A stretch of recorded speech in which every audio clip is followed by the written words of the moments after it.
TVs akkamitti ka miidiyaa oofan muuxannoo kana dur irra qabna qabsoo duraan irra qabna waan ta'eef nuutoo isaan hoggana baay'ee qabsoodha eenyumti nu hayyuun nu hojii dubbatee dhaabbachuu hin danda'u nuti waraana bilisummaa Oromooti nuti qeerroo bilisummaa Oromooti hogganaan irra caalaan namni an hogganaa ifin jiru kun waan fi uummata Oromootiin jiru malee waan uummanni Oromoo isaan jiruun dhaggeeffatan akkamitti namni nama hogganu tokko ummatatu isa hogganuu qaba malee seera ummataatiin biyya hogganuu qaba malee kabajamoo Dr. Raajii Dinqaa Profeesar Raajii Dinqaa barreessaa walaloo kiyya guddaa Ameerikaa irraa hiriyaa kiyya guddaa anaaf yaacaaludha nafsee koo Raajii Dinqaa bareedaa wallaggi koo biqilchi Oromoodhaaf essuma kan koo welcome Raajii Dinqaan Profeesara guddaadha beekaa guddaadha dargaggeessa inni kun kan rakkachuuf hin uumamne irratti diiwaana hojii deemu sanii viidiyoo san irratti as keessa jiru isa kanadha miidiyaa gubbaatti isa waa'ee taayee danda'oo poostu goota feesbuukiin dhaloota jaamaa tokko godhanii kun wareenyummaadha malee waa'ee taayee danda'oo the time tiif uummata jaamaniidha amma ka balleessuu qabnu saayikoolojii kana siyaasa kana the time tiif maaliif uumame Oromoo keessatti taayetoo miidiyaa gubbaa waa'ee biyyi dubbachaa oolu waa'ee taayee danda'oo dubbachaa oolu waa'ee Oromoo dubbachaa oolutu fala ta'uu danda'amo waa'ee kiyya dubbachuu danda'utu fala ta'uu danda'amo waa'ee taayee danda'oo dubbachaa oolutu fala ta'uu danda'a jedhan yeroo uummata Oromoo waa'ee taayee danda'uutiif waa'ee biyyi dubbachuudhaan gubuudhamoo jaaramanii akka biyyifatti akka taayeefatti gadi ba'uutu sirriidha meelaali ka Oromoo koo kanaaf cimsee gosa miidiyaa irratti shamarran gadi baasaa ijoollee kaddaamaa akkamitti namaan ja'ama ilmaan Oromootii barbo kanneen bilisoomsuuf qabsooyinaa barbo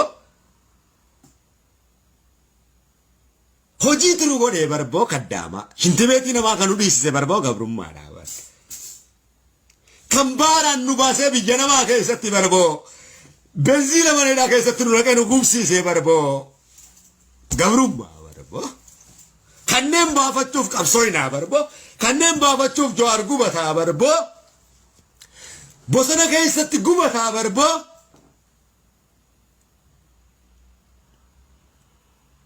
Masrii keessaa gubataa barbo Saudii keessaa gubataa Oromiyaa keessatti gubataa Ameerikaa keessaa Ingiliz keessaa gubataa barbo Oromoon bakka jirtu gubataadhaa barbo dhukkubni Oromoo tokko malee lama miti barbo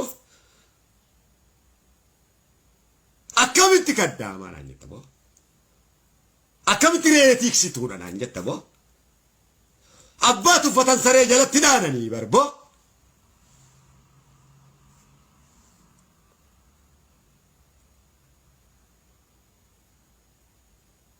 sanyiin kiyya isaa aannan jalaa burquudha barbo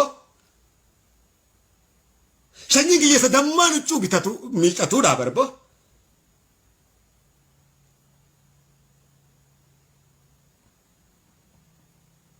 shamarran biyya kiyyaa boontuu bareedduu hindiin ittiin lakkaa'omneedha barbo faranjiin ittiin lakkaa'omne arabni ittiin lakkaa'omneedha barbo jechiin hanjuu kun itti xiqqaataa barbo tabilisummaa irratti rasaasaan dhaawamtee kufteedha barbo miidiyaa gubbatti dhiyeessitee sirba isaan sirban kanaan dammeessuutu Oromoo dammeessuudha jaama malee teessee waa'ee biyyi haasawaa ooluun dammeessuun jaamu qabsoon jaamu.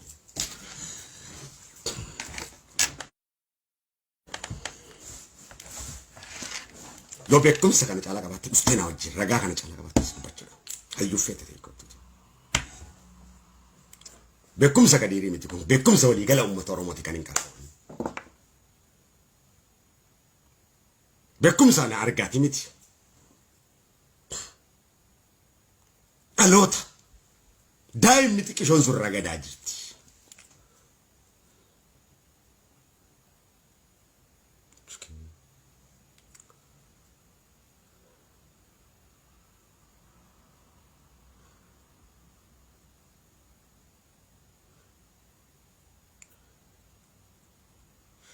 Facebook iran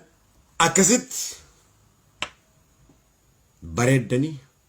ammallee TikTok keessatti qabaatee qabeessi tonoon Profeesar Raajii Dinqaas gubbaa jiru. Goda feete keessatti akka ispoonsara akka amaaratti beeksisa gootan maallaqa guddaa harkattu Feesbuukiin peejii keessaniin qibaatii kana dirjitii kana hundaa wajjinaatti isinii tolcha. Qibaatii tolchitanii rifeensa keessan gallaqiftanii. TikTokinis akkasitti namni maallaqa argata. Maallaqa guddaa argatu YouTubeidhaanis. Kana isin leenjisuudhaaf obboleeyyan kiyya. Xiqqisha waan siyaasaatiin beekumsa meeqaan isin gannaqa obboleeyyan kiyya. Waa hedduu milkooytu obboleeyyan kiyya. Bifa